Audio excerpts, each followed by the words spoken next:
Loretteville, qui est située dans l'arrondissement de la Haute-Saint-Charles. Loretteville a déjà été une ville à part entière jusqu'en 2002 et à partir de ce moment-là, c'est devenu l'un des 35 quartiers de la ville de Québec. Le quartier est délimité par la rue Durand, la rivière Saint-Charles et les environs du boulevard Bastien au sud, par l'axe du boulevard de Lormière et de Monseigneur-Cook à l'ouest, par le boulevard de la Colline à l'est et par le lac Saint-Charles et Saint-Gabriel de Valcartier au nord. Son territoire est plutôt difficile à distinguer en raison de son interconnexion avec les autres quartiers au sud et son profil allongé qui s'étend loin au nord dans les zones boisées. Le quartier est traversé en son centre du nord au sud par le boulevard Valcartier et d'est en ouest par la rue Racine que vous voyez présentement à l'écran et aussi par le boulevard Johnny Parent. Malgré un noyau urbain développé, la majorité du territoire est occupée par des résidences unifamiliales de faible densité et toute la partie nord est occupée par des zones boisées. Et une des particularités de Loretteville, c'est qu'elle est enclavée par la réserve autochtone de Wendake.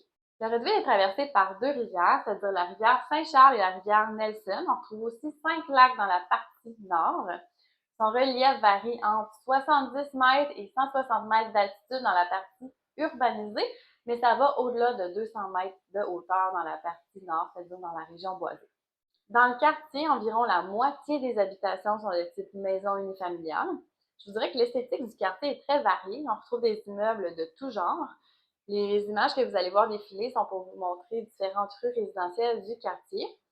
Les logements dans des immeubles de 5 étages ou moins représentent environ 37 des habitations du quartier.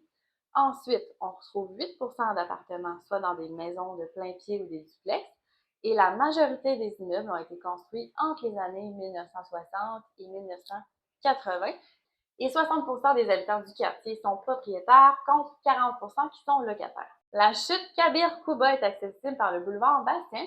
Puis à l'époque, au début du 20e siècle, pendant quelques années, on avait installé une centrale électrique qui permettait d'alimenter la ville de Loretteville. À Loretteville, il y a un hôpital qui s'appelle l'hôpital Chauveau et qui est situé sur la rue de l'Hôpital.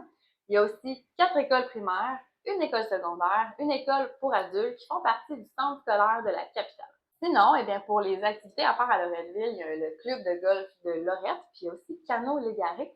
Donc, Canot Légaré, on peut soit louer ou vendre kayak, canot et paddleboard.